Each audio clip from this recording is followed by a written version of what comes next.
Welcome in, everybody. Today, we are in the box with Reece Styche. An absolute pleasure to have Reece here. A footballer. We wanted to go out on a bang within the box.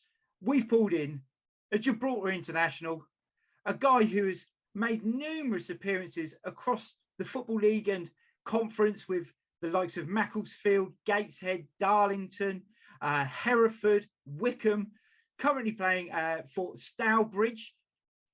Reece, welcome in. How are you, sir? I'm very well. Thanks for having me. Most welcome. Gibraltar International. Gibraltar International. I mean, at no point did I ever think I was going to get an international on it. So, yeah. And I'm fortunate, very lucky. Yeah. And ironically, we do a predictor league thing within the show as well, where people do the predictions. And last week, international break, without even realizing you were coming on at that point, we had Gibraltar versus the Faroe Islands as one of our predictions for the week. So that was favorable for us. Well, to be fair, there were about three people out of the 9 that predicted exactly the right score. Oh, okay. Yeah, so it was good. Not bad. No, not bad at all. And looking at the history as well, Gibraltar, considering their history is a lot shorter, is actually better than the Faroe Isles, which I was surprised at, because obviously Faroes have been around for so long, and stealing Danish players on a regular basis. I was very surprised, but yeah, no, really good to see. But yeah, a 0-0 draw against the Faroes, so good result. Yeah, and maybe could have snatched it. I had a good chance at the keeper save. So, you know, if we come away from that with a 1-0 victory, it's a very, very good result, especially with their trajectory, how they've been over the last. Ironically, I made my debut against Faroe Islands. Okay.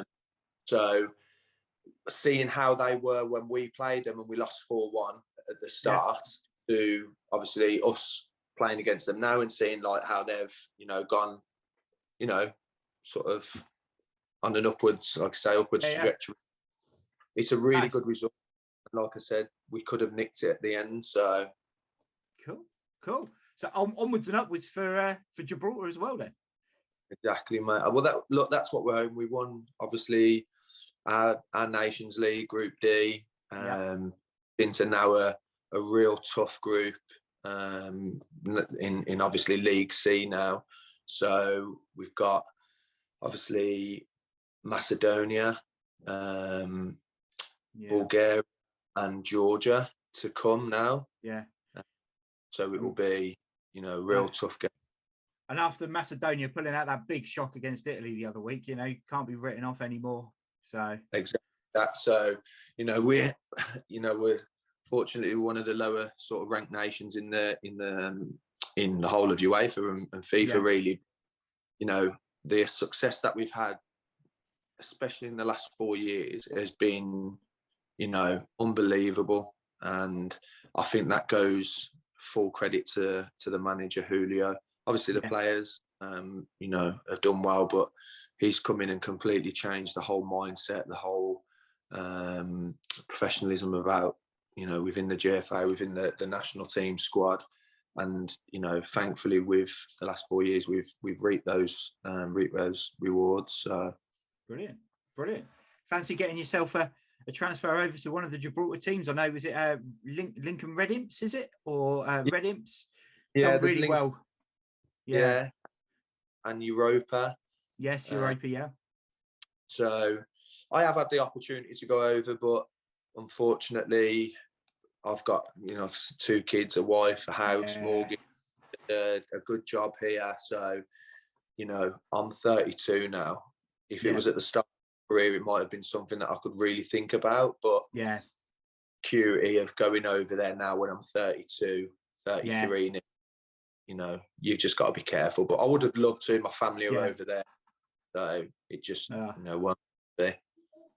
Wrong time, but one of those things. But you get to visit on a regular basis to play the game, so it's not a bad thing. It's not, mate. Cool. So we will jump into the 5 questions. It's the same 5 questions we always ask. We will start off with number 1. So, Reece, tell us, what is your first real memory of football? So I was thinking of this today. I was actually thinking when I obviously had the questions, and a real vivid memory was, I'm a Villa fan, massive Villa fan, and I remember going down, and I have actually asked my old man, Dad, what game was it? And he can't remember. But I remember being on his shoulders, watching Villa in the Holt End, and it was at the time, so I was born in 89, so it was at the time, stands, you could stand up. Yeah. So I know that law changed around the 94, 95. Yeah, so Taylor report, I would have been around about 4/5. And I can just remember my dad taking me off his shoulders and putting me down onto the barrier and like hugging me and watching the game. Yes. That was my first real memory in terms of Villa. But then another one would be, my dad used to play Sunday football. And it used to be religion that we'd go with him. Sunday football, he used to play for a club called the Thames. He'd get changed in the clubhouse, and then they'd have to walk across the road and go and play on the pitch. And by the pitch where Severn Trent Water, their sewage farm was. And he said to me, if you go over that bank, you'll go into he called it the sludge. It was basically like a man's land, and we'll never be able to get you back. And I remember being scared of it. And that was another real memory of seeing him play football and just being worried about what was on the other side of the man. The fear of the sludge. Brilliant.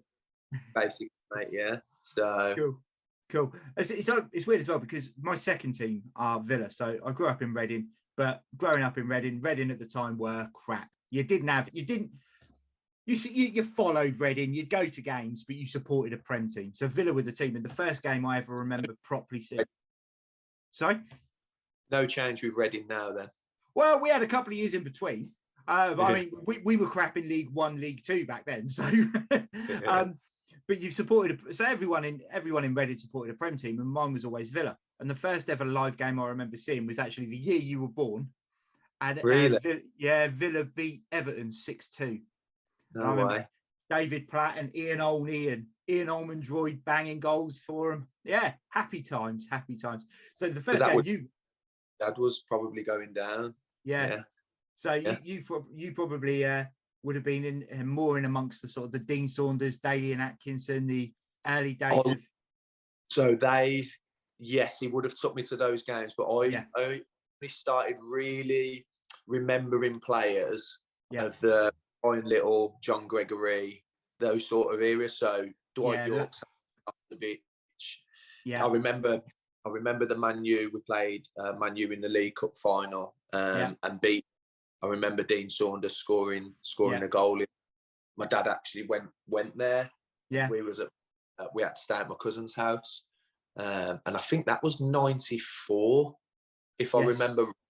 It was 94. So it was sort of after there, then 95, 96 that I really started remembering. Like I said, we played Leeds in the cup final. You had Savo, Dwight York, Ian Taylor, Mark Draper, Townsend in the middle. So that was when I really started to remember it then.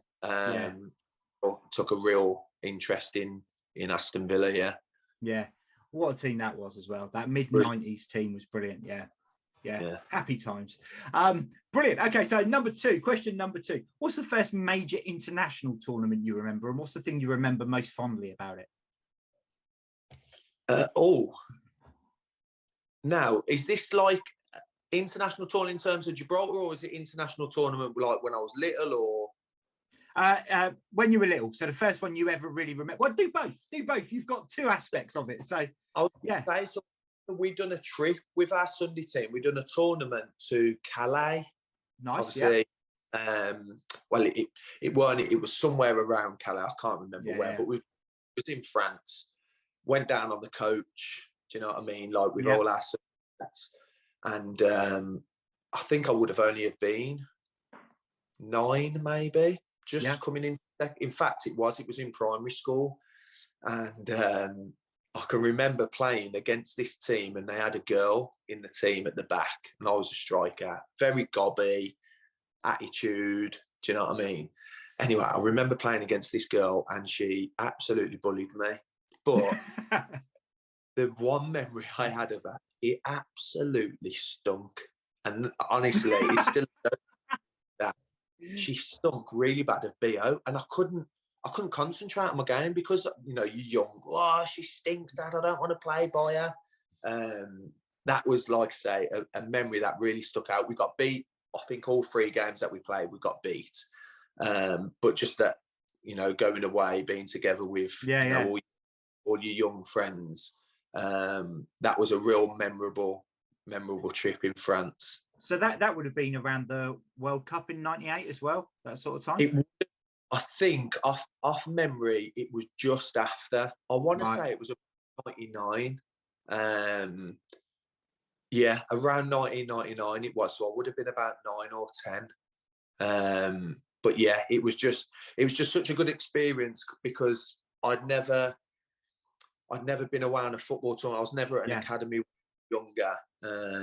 You know, like going away with, like, say, I don't know, Villa or Blues to go away to. So, you know, that was something that, like, you know, really sticks with me now. In terms of looking back on when I was younger, really. Cool. What about the Gibraltar then? So what was the first international thing that you remember Gibraltar-wise? I think so.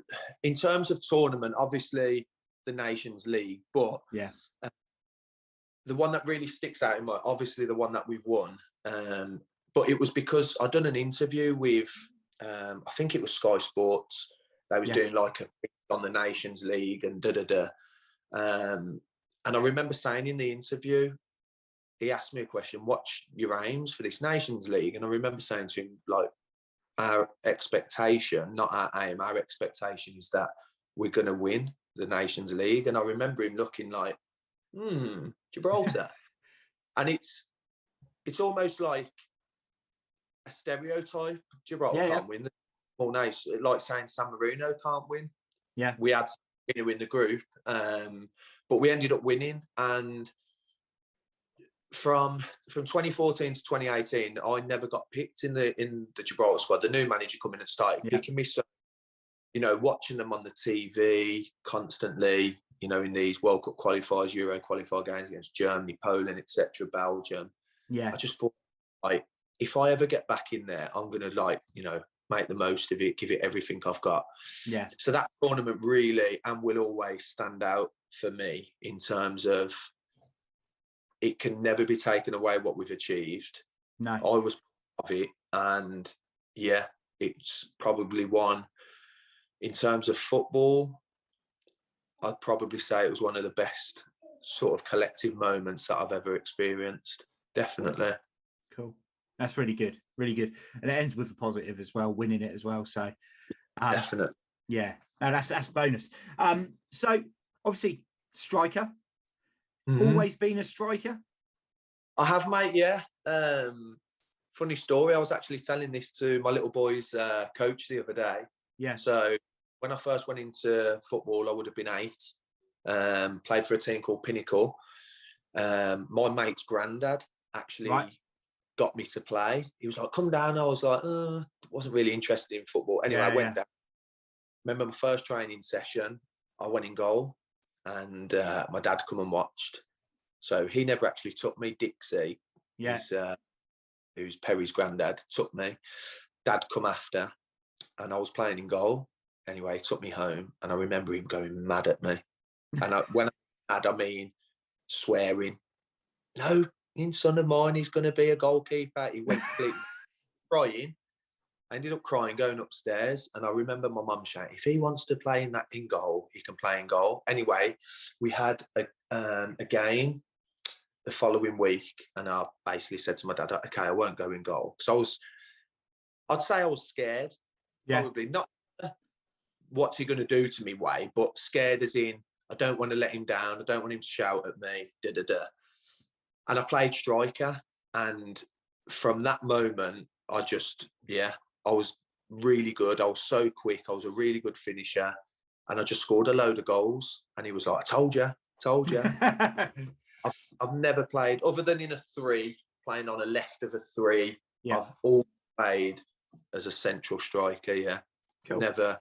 I ain't got the brain. I ain't got the knowledge, the that tactical nous, that's like, you know, the likes of midfielders and that can read a game. I haven't got that. I just play on pure instinct. And I think that's because of never being coached in terms of being at an academy from when I was a child.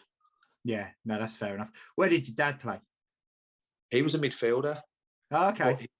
So he nearly turned pro in Germany. So my dad grew up from 10 to 17/18 in Germany because my granddad was in the British Army.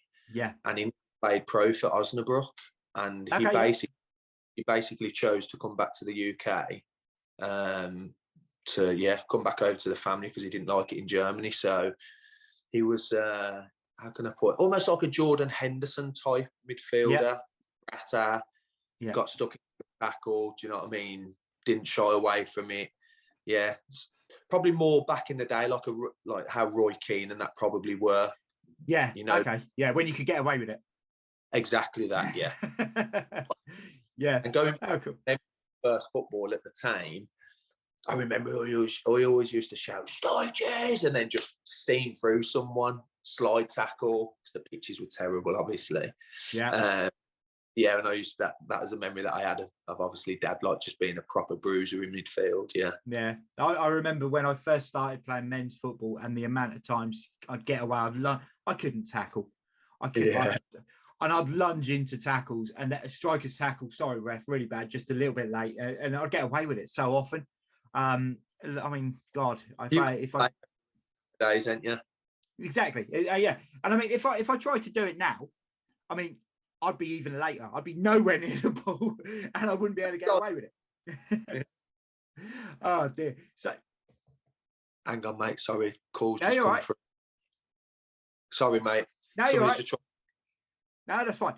So we've got so that essentially covers off number 3, because where did you play most regularly? Well, you played as a striker. You still play as a striker. We kind of know it. You had that one outing as a goalkeeper in a training session and went, nah, not for me. Cool. Okay, so if there was one thing that you potentially feel you could have done better that would have made, or you could have done that would have made more of your footballing ability, what would it have been? My attitude, 100%. And that's not like, I can't even say, maybe, you know, using this better or working harder for this or da-da-da. What stopped me going to an academy when I was younger was I used to moan all the time that, you know, I'm still the same. But just my attitude, really. I mean, I had trial at a Villa and a Stoke.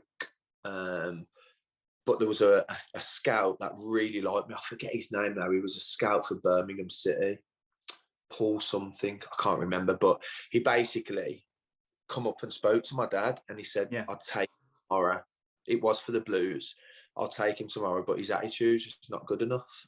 Yeah. And my dad used to say to me, Reece, you've got to stop. But it's what makes me the player that I am in that. Yeah. I've always played on the edge. I've always wanted to win. I've always wanted to be the best. But having said that, if I was at an academy, would that have been taught out of me? And would I have had, you know, somebody said to you, look, you won't be in an academy, but you'll play league football, international football, you'll play professional for 7-8 years. You know, you'd snap the hand off. Gotcha. Yeah. So, you know, if I would have gone that way, would they have coached that out of me? Because they are. So yeah, and that's kind of what I was going to say. If you'd ended up at an academy, you probably would have had that taken away, which then may have been at the detriment of other parts of the game. So, and again, going back to that, so I had a trial at Coventry, and I remember the bloke's name, Colin Dobson. He was the scout that took me there. Yeah, and he was an oldish bloke. Recommended me to this guy called Ray Goodin, I think his name was. He was like the head academy. Yeah. He said, look, you've da-da-da. And what basically stopped me, I got blamed for doing something at a Kiel tournament that all, like, there was Ajax there, Blackburn, Stoke, Villa, Blues, everyone, like some real good teams and international.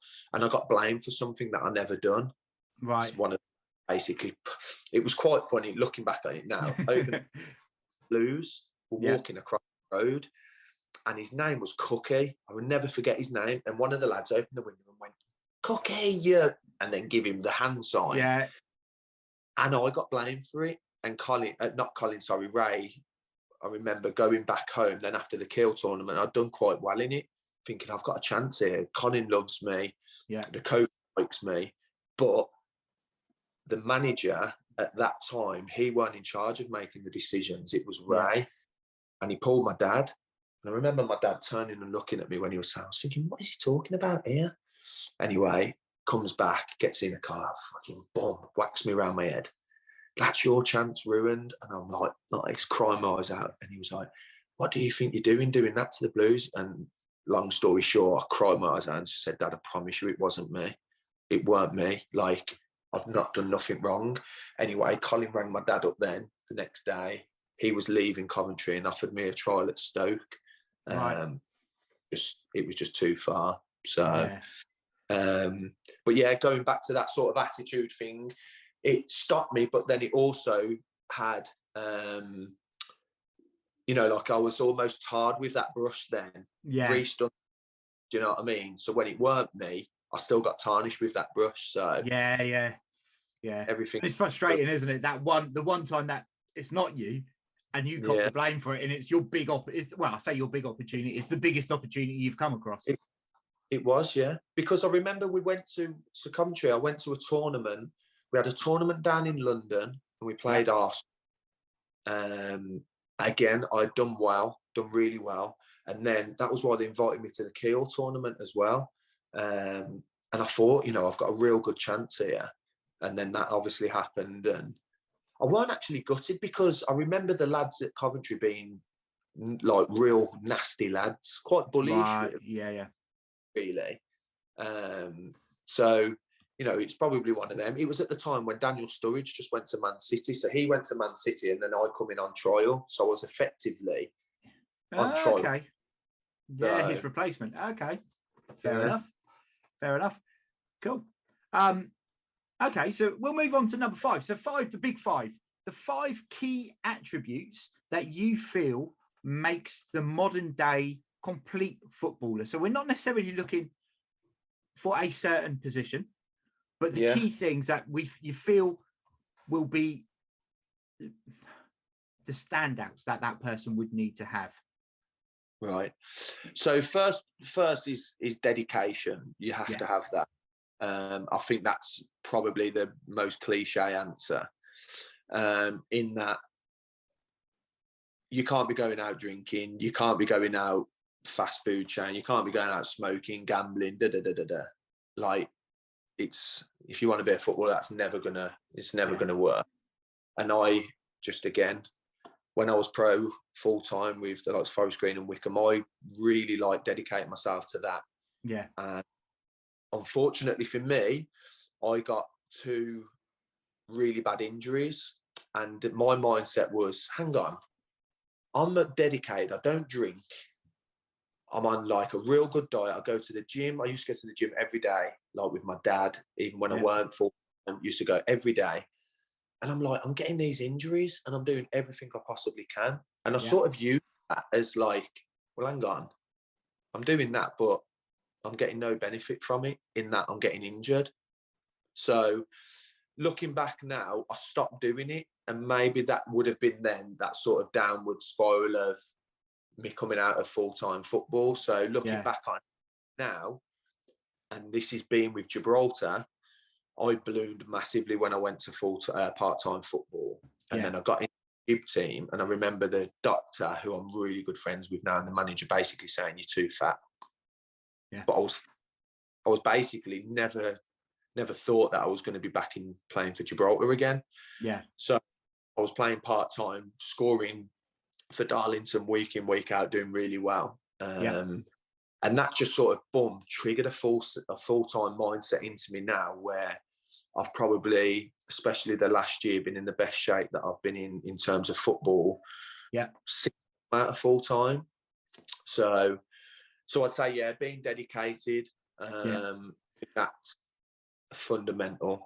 Yeah, I completely agree with that. I mean, I snapped my medial ligaments when I was 18. I literally just turned 18. And it was suddenly one of those where I've got anything between 6 months to a year out. Yeah. And now I've got ID to go to the pub. And before I'd been sort of saying, oh, I'm not going. No, I'll come out on Saturday night after our game, but I'm not going out the rest of the week. Yeah. And then all of a sudden I had no reason to not go out. And in that year I put on, like you, I ballooned. I put on sort of 1.5 stone, then changed what I was doing. And I was very quick. I'd done that. I basically just splurged for a period of time.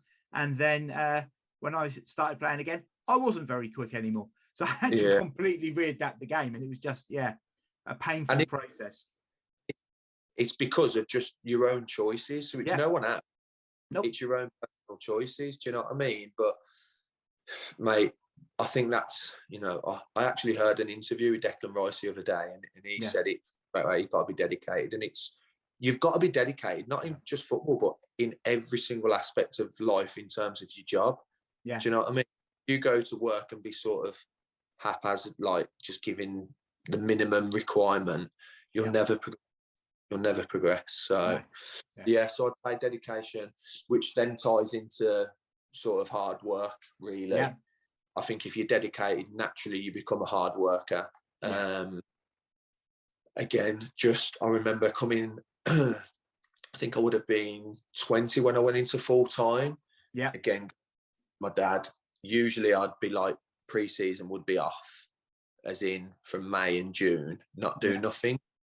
And I remember, like, really vividly, again, we had an England C game, which weren't to the end of May. Yeah. I would have only 21, 22 maybe. And usually I'd be like, nah, be able to get rid of, be able to turn up and just play. And I remember just myself, no, like, you've never always gone to the gym. And I remember doing a run on the treadmill and it killing me. Yeah. Coming off, thinking, that's done now. And I feel a million for it. So then, every pre-season, I was quite lucky. I had a lad who Georges would know, called Yared Hodgkiss. He was pro with West Brom. Yeah. And he played. He was with me with Forest Green, and I used to go out running with him all the time. And he used to push me constantly. And I think if it wasn't for him, that hard work sort of mentality wouldn't have stuck sort of in my head to be as fit as I possibly could, really. Yeah, but sometimes it is just having that little bit, I suppose a little bit of inspiration from someone else, isn't it? It's having that training partner, someone who, when you're not feeling up for it, is going to go, nah, come on, we need to do this. And they're going to have days like it, and you flip the other way. It's when you go, oh, I can't be bothered, and they go, nah, me either, and it's done. And all of a sudden, momentum's gone, and you don't go again. It's like you mentioned just about somebody that answered this question about Sport Network. Yeah. And it's people like Yared for me. Yeah. And probably, to an extent, a lad called Dave Hibbert, who played pro. Having someone to support in that, come on, Styche, let's go for a run. Oh, well, if you're for a run, fucking right, I'll come for a run as well. Yeah. Pardon my French, but... No, you're fine. Like, them pushing you. Mm-hmm. Do you know what I mean? Like, Yaz was so fit, and he'd be like off, boom. Yeah. And I'd keep up with him. And if I couldn't, he'd slow down. He'd say, come on, we ain't stopping. Yeah, we've got this hill to get up. There's a horrible hill where so I've moved towards where my wife grew up, and there's this horrible hill. It's past a pub called the Flag and Lamb, and it goes all the way up, but it's not like it's a gradual one. Yeah. And I remember, and he'd be like, come on, Styche, we can do it. And mentally, this is going to be my third one. Mentally, I was like, I can't do that. And Yaz's like, you can, it's just in your head. Your legs are not sore, it's your mind. Yeah. That would be my third thing. Mental strength. Is for me massive, huge, because you could be in a team, say there's 4 strikers. If you don't feel you're better than number 1, number 2, number 3, you're never, ever going to get anywhere. I think the mental side of football, especially now, especially the pressures that are on young kids, is huge. And if you're not mentally strong, you're just going to get eaten up, because there's going to be someone in your position that don't care about you, care about you was a stepping stone. So I think you've got to be mentally strong, but respectful with it as well. Yeah. I think I can remember again a story just vividly with Yaz, ironically. Jared, I was at Forest Green, and I remember a lad called Matty Taylor, who's at Oxford, and James Norwood being in the same house. And at the time I was doing really well, scoring. And Yaz mentioned something about me not starting on the Saturday, and I took real bad offence to it.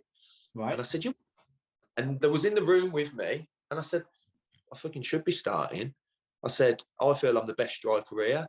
Norwood and Matty were class, but at the time, I was so confident in myself, and I thought, I'm not showing any kind of weakness. I've come from non-league. Yeah. I've never been at a pro club like these guys have been at. Yeah. I've got strong mentally. And that was my downfall as well, though. When I was at Kidderminster and Hereford, I allowed outside influences to really affect me. Right, okay. So I'd say a learning curve, especially now, if someone boos me now, I couldn't give a rat's. It's we're off a duck's back, I just laugh it off. Whereas 6-7 years ago, I'd be coming into the wife and saying, don't want to go in tomorrow. I just had enough, want to give it up. So I think from a learning experience, speaking to a young kid now, or even speaking to my son, you've got to be mentally strong. Yeah. So fair. The fourth one, in terms of what attribute, I'm looking at it from my point of view, what attribute could he play the best? I think is security. Okay. Being secure in terms of your personal life. Yeah. Having a stable family, being financially secure, having something. So I was a plumber before I went into football. Right. Okay. But then I started training as an accountant whilst playing football. Yeah. And I think having that security in that, do you know what? If football doesn't work out, I can fall back on that. I can financially help support my family. Yeah. The thing really helped me in that. Don't worry if you say fail. Don't worry if it doesn't work out. You're secure, and that helped me. That helped me, especially in the first, before I had my bad injuries and stuff. That really helped me in that. Don't worry if you fail. Don't worry if it doesn't work out. You've got that in the background. Mum stopped me going to Stevenage when I was 20. Graham Wesley come in for me when they won the promotion conference. And I'll never forget it. It was in July. I was working on a site called Smethwick on a school called Q3. And I was on the phone to Graham for 40 minutes. And I rang my mum up and I was like, Mum, Graham Wesley's just offered me a contract. Obviously, my dad was buzzing. And my mum went, you ain't going. I said, what do you mean I ain't going? She said, you've left school at 16, you're 20, it's July, you finish your apprenticeship in September. She went, you ain't going full time. And I remember it was the best advice ever, because I ended up not going to Stevenage, but then going and completing my apprenticeship. But then in the November, I ended up going full time with Forest Green.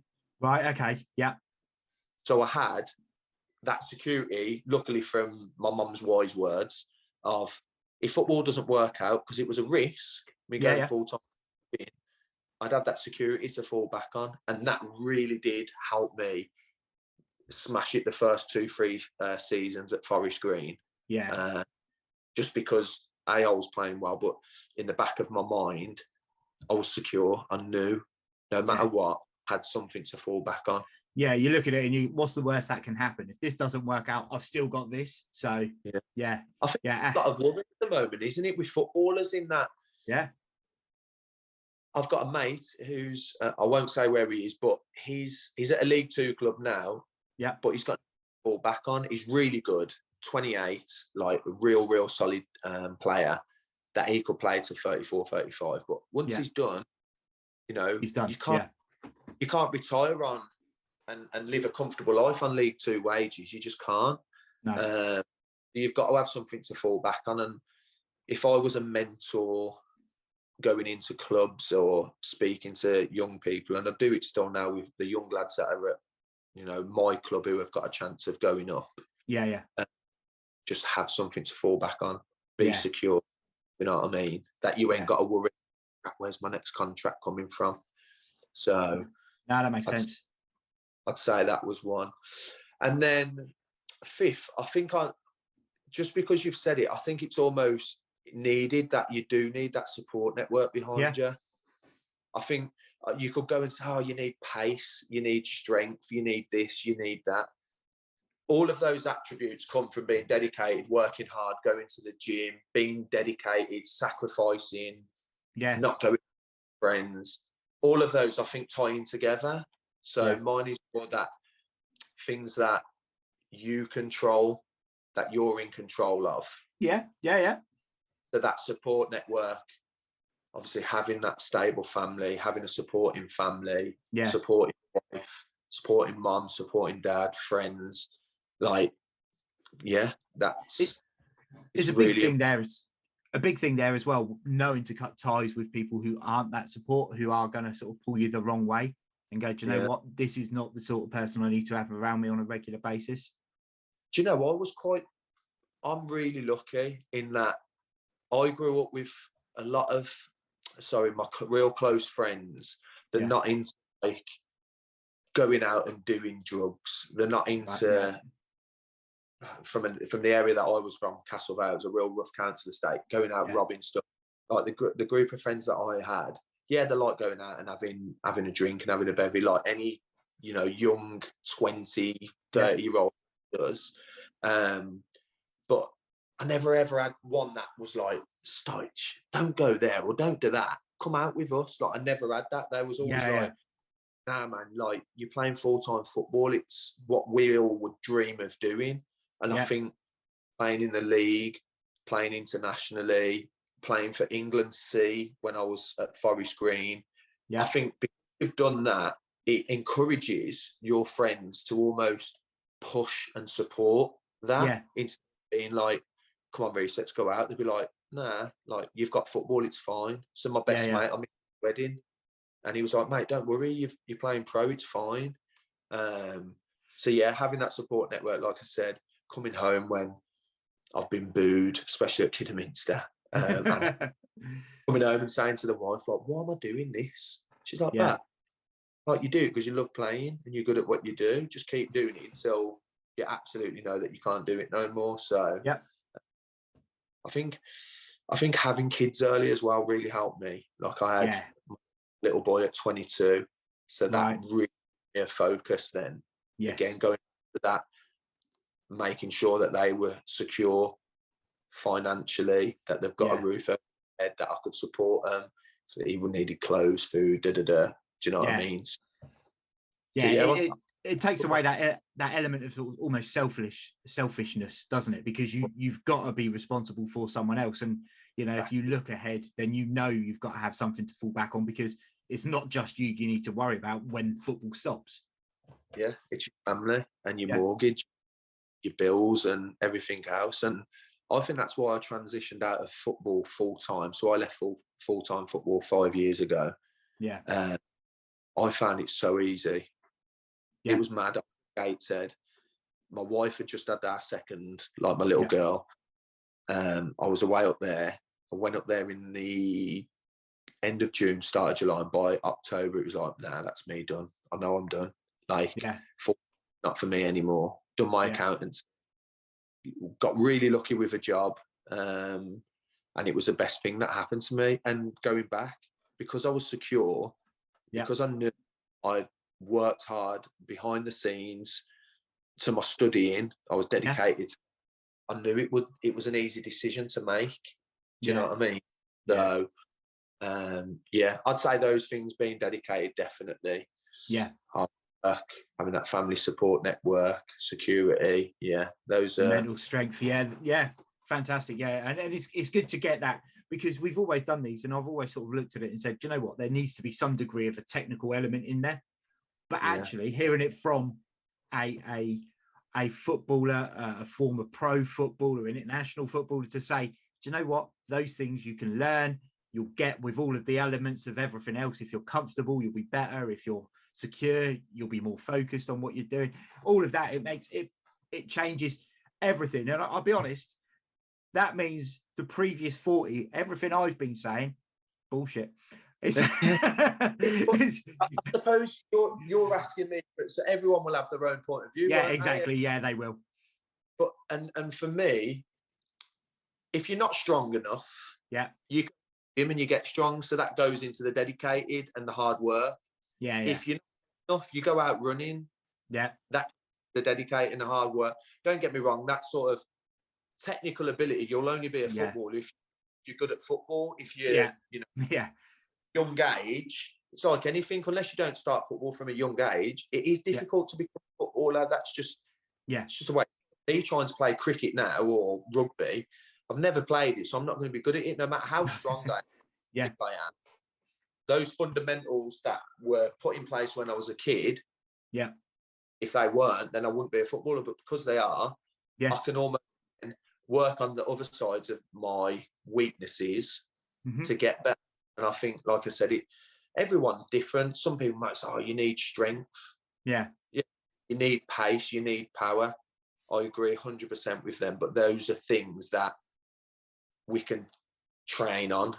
Yeah, the mental side. Just to finish up, one thing you just said then about working on weaknesses, is that something you do? Do you work on weaknesses or do you focus to improve your strengths? Which way would you go with that? I'd say now, because cliche, you can't teach old dog new tricks. Like I say, I'm at the start of a journey in terms of accounting that I have to work on my weaknesses. But in terms of football, I've only got a few more years left, as rubbish as that is to say, that am I going to learn to kick a ball better with my left foot for the next 3 years? Probably not. But am I confident in using my left foot? Yes. Can it get better? Of course it can. Do I need it to get better? If I do make it better, is it going to make me start stepping up again? No. So when I was younger, 100% like those, working on left foot, my touch, setting and spinning. They were always something that I worked on. And just again, another memory, we've trained at Leeds training ground before playing Gateshead. And I remember the manager going, right, we're just working on our left foot today. Me and you just shooting into an empty goal. So, it is something that I did used to work on, but not so much now, to be completely honest, because my, not attitude, that would be the wrong word, because I still want to be the best I can be, but is it going to get me to the next level? No, I don't think it will. And that's being completely honest. Somebody will look at that and go, what's he talking about? Like, of course he can.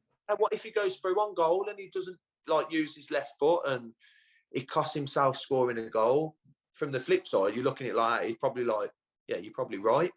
But I'm just trying to be as completely honest as I possibly can in that, I don't work on my weaknesses anymore. No, like my weaknesses now are probably being too vocal. Yeah. Probably saying too much. So I'm working on, keep that quiet, Reece. You don't I mean. Yeah, definitely. Right, well, that's come to the end. Guys and girls watching, this is Reece Styche, Gibraltar International. So get out there and buy your Gibraltar shirts and support them going into, did you say Group C's now? Nations League starting in June. The Nations League in June with Bulgaria, Macedonia, and there was one more. Who's the other one? Bulgaria, Georgia. Bulgaria, Macedonia, and Georgia. Let's get those Gibraltar shirts out and support them to win another group. Because you know what? Macedonia is a fluke against Italy, wasn't it? It's been an absolute pleasure having you on, Reece. And good luck for the rest of the season. And in June, the season's done pretty much, but good luck for June with Gibraltar. Thank you very much.